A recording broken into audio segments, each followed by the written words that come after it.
میرے بھائیوں، جن گناہوں کی وجہ سے بارش رکتی ہے اور بارش جب نہ ہوا کرے تو سمجھ جاؤ کہ ہمارے گناہوں کی وجہ سے بارش رکی ہوئی ہے۔ جن کو اللہ نے اولاد نہیں دی، سمجھ لو کہ ہمارے گناہوں کی وجہ سے اللہ نے ہمیں اولاد نہیں دی ہے۔ جن کے مال و دولت میں کمی واقع ہو رہی ہے، وہ سمجھ لے کہ ہمارے گناہوں کی وجہ سے ایسا ہو رہا ہے۔ فرمایا وَيُمْدِدْكُمْ بِأَمْوَالٍ وَبَنِينَ، اگر تم اللہ سے مغفرت طلب کرو گے تو اللہ مال بھی تمہیں دے گا اور اولادیں بھی دے گا، آسمان سے موسلا دھار بارش بھی برسائے گا اور تمہیں باغات بھی دے گا اور نہریں بھی دے گا، یعنی کنویں، پانی، چشمہ اور کھیتی باڑی، اناج، غلہ، پھل فروٹ، یہ ساری چیزیں تمہیں کب دے گا؟ جب تم مغفرت کی دعا کرو گے۔ تو میرے پیارے ساتھیوں، یہ مغفرت کا معاملہ ہے۔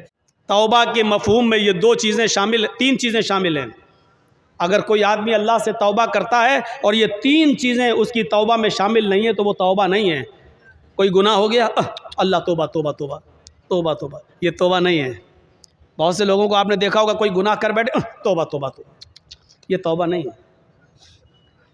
توبۃ نصوحہ میں تین چیزیں شامل ہیں۔ پہلی چیز یہ ہے کہ اگر ہم سے کوئی گناہ ہو رہا ہے یا ہو گیا تو ہمیں اس پر ندامت ہو، یہ ہم کیا کر بیٹھے۔ پہلی چیز، کوئی غلطی ہم سے ہو جائے، کوئی گناہ جب ہو جائے تو اس پر پہلی چیز کیا؟ نادم ہونا، شرمندہ ہونا، یہ ہم سے کیا ہو گیا، اللہ یہ ہم سے کیا ہو گیا، پہلی چیز۔ اور دوسری چیز، جو گناہ ہم کر رہے ہیں اسی وقت اس کو چھوڑ دیں۔ مان لیجئے شراب پی رہے ہیں، 2 ہی گھونٹ پیے تھے، ارے یہ مجھ سے کیا ہو گیا، توبہ توبہ استغفر اللہ، یہ کیا ہو گیا، یہ تو حرام چیز ہے۔ پہلی چیز شرمندگی، اور دوسری اب نہ پئیں، فوراً چھوڑ دیں، دور کر دیں، ترک گناہ فوراً اسی وقت۔ اور تیسری چیز اس میں کیا شامل ہے؟ اے اللہ بہت بڑا جرم ہو گیا، اے اللہ میں وعدہ کرتا ہوں کہ آئندہ کبھی شراب کو ہاتھ نہیں لگاؤں گا، آئندہ کبھی میں اس گناہ کو نہیں کروں گا۔ یہ 3 چیزیں سمجھ لیا نا؟ پہلی چیز شرمندگی ہو، اللہ یہ مجھ سے کیا ہو گیا۔ دوسری چیز، اس غلطی کو، اس گناہ کو فوراً چھوڑ دو، اگر کر رہے ہو تو اسی وقت ترک کر دو، اب نہ کرو، اسی وقت چھوڑ دو۔ اور تیسری چیز، آئندہ مستقبل میں، فیوچر میں پھر کبھی وہ غلطی نہ کرنے کا عزم اور ارادہ بھی پکا ہو کہ اب آئندہ ہم یہ گناہ نہیں کریں گے۔ یہ 3 چیزیں جب تک ہماری توبہ میں شامل نہیں ہوں گی، میرے پیارے ساتھیوں، ہماری توبہ نہیں ہوگی۔ توبہ تو ہے لیکن توبۃ نصوحہ نہیں ہے۔ اللہ نے فرمایا یا ایھا الذین آمنوا توبوا الی اللہ توبۃ نصوحہ، اے ایمانو والو تم اللہ سے توبہ کرو سچی اور خالص۔ جب تم سچی اور خالص توبہ کرو گے تو عسیٰ ربکم ان یکفر عنکم سیئاتکم، تو اللہ تمہارے گناہوں کو مٹا دے گا۔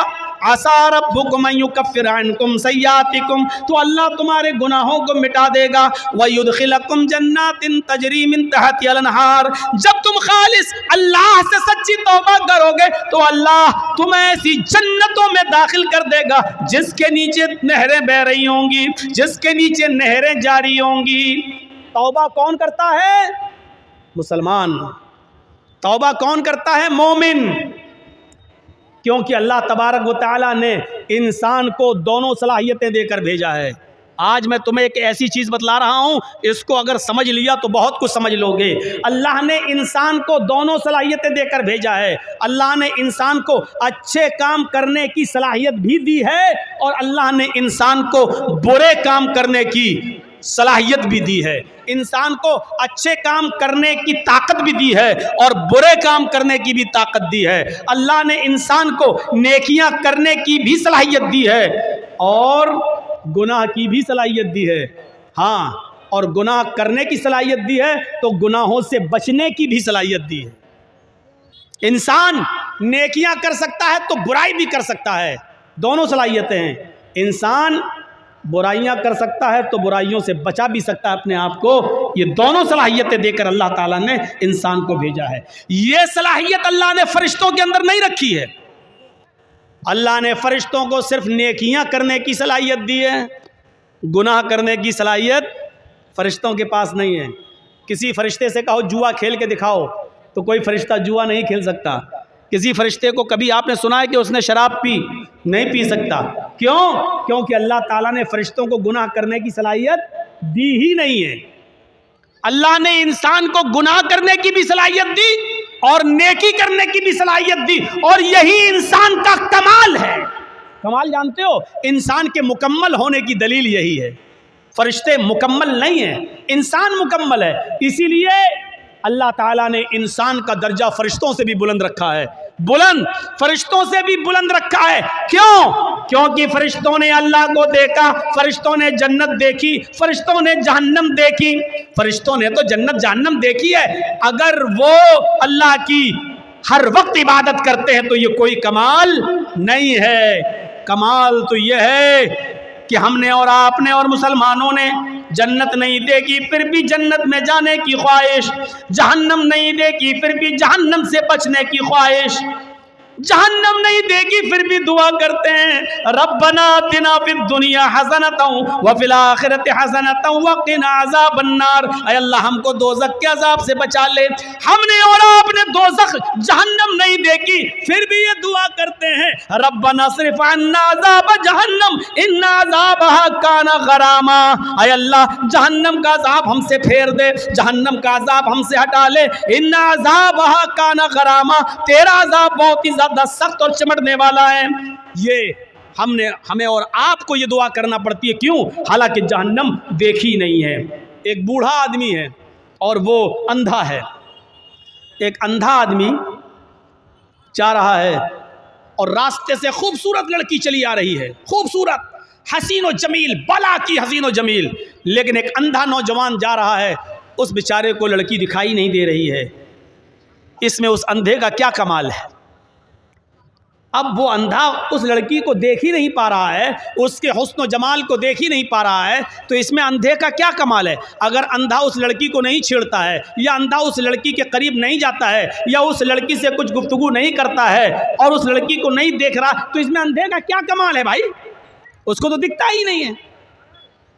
کمال تو اس نوجوان کا ہے جو پوری طریقے سے جوان ہو چکا ہے اور سامنے سے خوبصورت لڑکی آ رہی ہے، بلا کی حسینہ ہے، اس کی نظریں اٹھیں لیکن اس نے اپنے نگاہوں کو نیچا کر لیا، فوراً نگاہ کو جھکا لیا، باوجود اس کے کہ آنکھیں تھیں، باوجود اس کے کہ اس لڑکی کو دیکھ سکتا تھا، باوجود اس کے کہ یہ اس لڑکی سے باتیں کرنے پر قادر تھا، طاقت تھی اس کے پاس سب کچھ، لیکن اس کے باوجود اس نے اپنے آپ کو بچایا اور نظریں نیچی کر لی۔ یہ ہے انسان کا کمال کہ طاقت ہونے کے باوجود دیکھنے کی نہیں دیکھ رہا ہے۔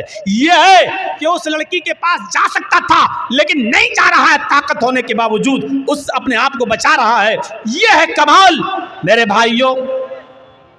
اسی لیے میدان محشر میں قیامت کے دن جو لوگ عرش الہی کے سائے میں ہوں گے، جو لوگ قیامت کے دن جن کو عرش الہی کا سایہ نصیب ہوگا، ان لوگوں میں ایک شخص وہ بھی ہوگا، ان لوگوں میں ایک شخص وہ بھی ہوگا میرے بھائیوں جس کو دنیا میں کسی خوبصورت لڑکی نے بلایا، رجل طلبت امرأۃ ذات منصب و جمال فقال انی اخاف اللہ، جس کو خوبصورت لڑکی نے گناہ کرنے کی دعوت دی کہ آؤ، اس کے پاس وقت بھی ہے، اس کے پاس پیسہ بھی ہے، اس کے پاس ٹائم بھی ہے، اس کو کوئی لڑکی حسین و جمیل دعوت نظارہ بھی دے رہی ہے، اس کو غلط کام کے لیے بلا بھی رہی ہے اور اس کو سارے موقع بھی فراہم کر رہی ہے، اس کے پاس بھی موقع، اس کے پاس بھی موقع، اس کے پاس بھی ٹائم ہی ٹائم، اس کے پاس بھی ٹائم ہی ٹائم، زنا کی طاقت ہونے کے باوجود اور سارے اسباب ہونے کے باوجود، سارے راستے کھلے ہوئے ہونے کے باوجود بھی میرے بھائیوں اس آدمی نے اس لڑکی سے کہہ دیا انی اخاف اللہ، تم اپنا گھر جاؤ، تم اپنا راستہ دیکھو، میں اپنا راستہ دیکھتا ہوں، مجھے اللہ سے خوف ہے، میں اللہ سے ڈرتا ہوں، میں تمہارے قریب نہیں آ سکتا، میں تمہاری بہکی بہکی باتوں کا شکار نہیں ہو سکتا، انی اخاف اللہ، مجھے اللہ کا ڈر ہے، میں تیرے قریب نہیں آؤں گا۔ جس نے اللہ کا خوف دکھایا اور اس لڑکی کو دھکا دے دیا، نہیں مجھے تم سے دوری اختیار کرنا، موقع ہونے کے باوجود، لڑکی کی پرمیشن ہونے کے باوجود، لڑکی کی اجازت ہونے کے باوجود اس نے اس کو ہٹایا اور اللہ سے ڈرتے ہوئے اپنے آپ کو بچا لیا۔ یہ ہے کمال۔ ایسا انسان قیامت کے دن عرش الہی کے سائے میں ہوگا، جب قیامت کے دن اور کوئی دوسرا سایہ نہیں ہوگا۔ میرے بھائیوں، فَأَلْهَمَهَا فُجُورَهَا وَتَقْوَاهَا، ہم نے انسان کو دونوں صلاحیتیں دے کر بھیجا ہے۔ انسان کو گناہ کی طاقت بھی دی ہے اور نیکیوں کی طاقت بھی دی ہے۔ انسان نیکی کا کام بھی کر سکتا ہے اور گناہ کا کام بھی کر سکتا ہے، لیکن کمال تو یہ ہے کہ گناہ کرنے پر طاقت ہونے کے باوجود گناہ نہ کرے۔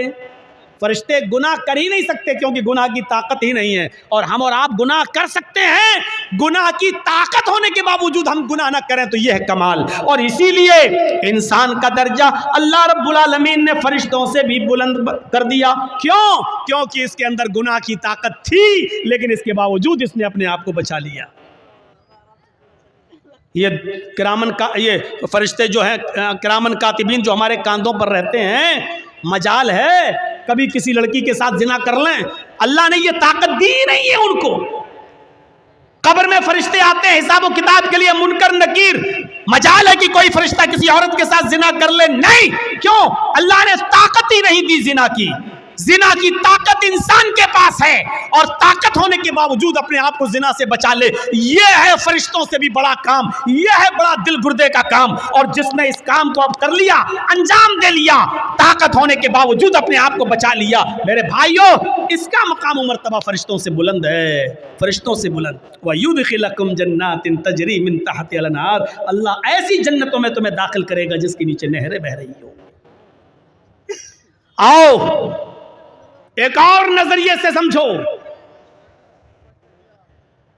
جس کے اندر گناہ کرنے کی صلاحیت نہیں تھی، یعنی فرشتے، جس مخلوق میں گناہ کرنے کی صلاحیت نہیں تھی، اللہ نے اس کو زمین کا خلیفہ بھی نہیں بنایا، اور جن لوگوں میں گناہ کرنے کی صلاحیت تھی اللہ نے ان کو خلیفۃ الارض بنا دیا، یعنی انسان کو، آدم کو خلیفۃ الارض، زمین کا خلیفہ بنایا۔ کیوں؟ اور دیکھیے گناہ کرنے کی پریکٹس کیسے ڈالی گئی۔ گناہ ایک خطا کرائی گئی حضرت آدم علیہ السلام سے۔ آج ہماری بات کو تھوڑا سا دوسرے حساب سے سنیے گا۔ آدم علیہ السلام کا پہلے پتلا بنایا، پھر اس میں روح ڈالی، پھر ان کو جنت میں داخل کیا، پھر ان کی پسلی سے حوا کو بنایا اور حوا کو بھی ان کے ساتھ جنت میں داخل کر دیا، اور کہا کلو واشربو، خوب کھاؤ پیو جنت کے اندر۔ اور ایک آرڈر دے دیا اللہ نے کہ فلا تقربا هذه الشجرہ، اے آدم اور اے حوا تم دونوں اس درخت کے پاس مت جانا، بس اس درخت کے قریب مت جانا، اے آدم و حوا تم دونوں اس درخت کے قریب مت جانا بس۔ دیکھیے اللہ کو تو معلوم ہی تھا کہ آدم و حوا اس درخت کے قریب جائیں گے، اللہ نے تو پہلا انتظام ہی کر لیا تھا، دنیا رچانا تھی، دنیا بسانا تھی، اس لیے اللہ کے علم میں پہلے ہی تھا، اس لیے اللہ رب العالمین نے ڈائریکٹ آدم سے گناہ نہیں کرایا، بلکہ شیطان کو بھیجا، شیطان نے انہیں بہکایا اور آدم و حوا دونوں کو درخت کے قریب لے گیا، حوا کے کہنے پر کہ کھا لو، یہ تو ہمارا ہمدرد ہے، شیطان نہیں یہ تو ہمارا ہمدرد ہے، اور اس کے بہکانے میں آ کر آدم و حوا دونوں نے وہ پھل کھا لیا۔ بس یہی خطا حضرت آدم اور حوا سے ہوئی نہیں بلکہ کرائی گئی، غلطی ان سے کرائی گئی، اور اللہ کو پہلے معلوم تھا۔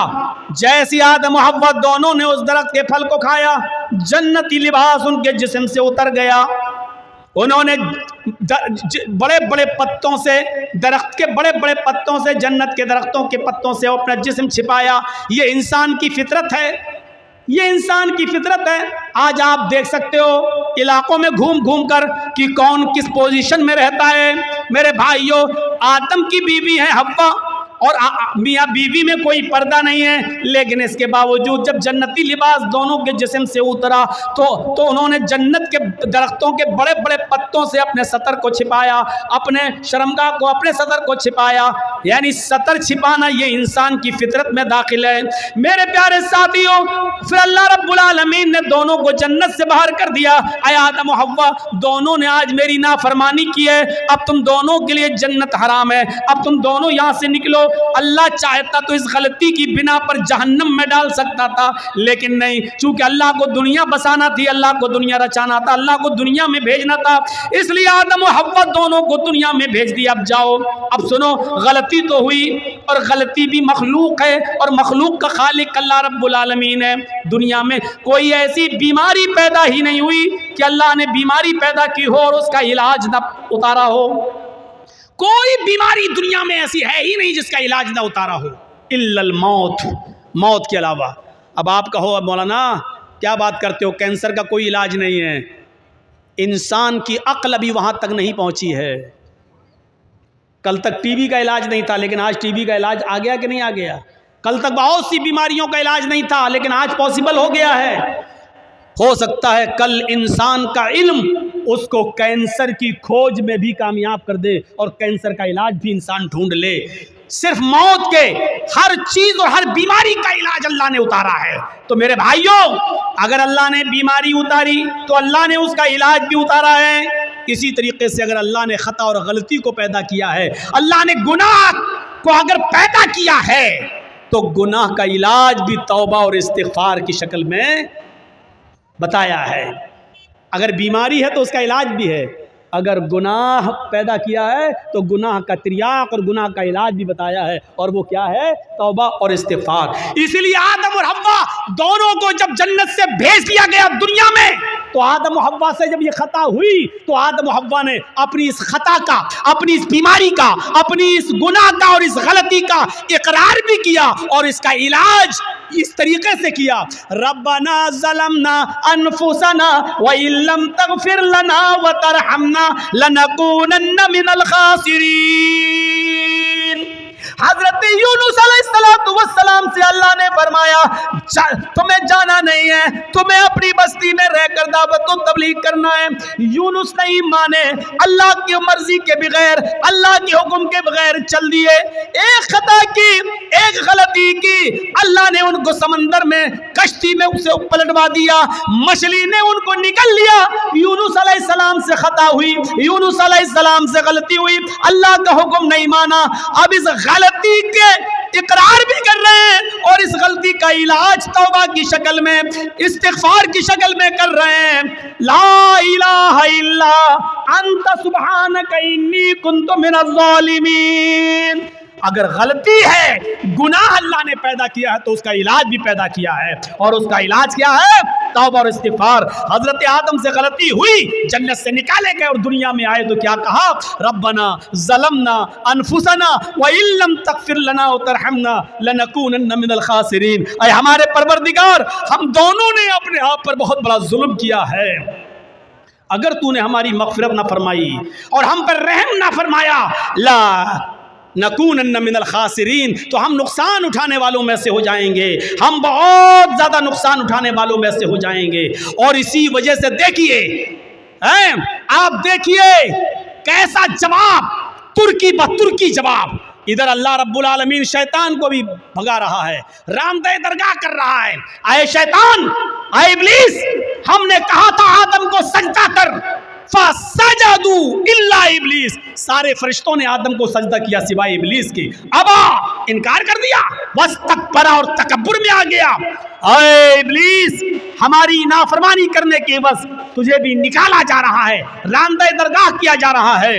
تو جانتے ہو ابلیس نے کیا کہا تھا؟ جانتے ہو شیطان نے کیا کہا تھا؟ جب شیطان کو نکالا گیا، اللہ نے راندہ درگاہ کیا، تو شیطان نے چیلنج دیتے ہوئے کہا تھا اللہ سے کہ اے اللہ، الہ العالمین، ہم نے آدم کو سجدہ نہیں کیا، تجھے تو سجدہ کرتا تھا، تیری عبادت تو کرتا تھا، میں نے آدم کو سجدہ نہیں کیا، وہ مٹی سے پیدا ہے، میں آگ سے، میں اپنے سے کمتر مخلوق کے سامنے نہیں جھکا، ارے میں نے آدم کو سجدہ نہیں کیا تو مجھے نکال رہا ہے، جبکہ میں تجھے سجدہ کرتا تھا۔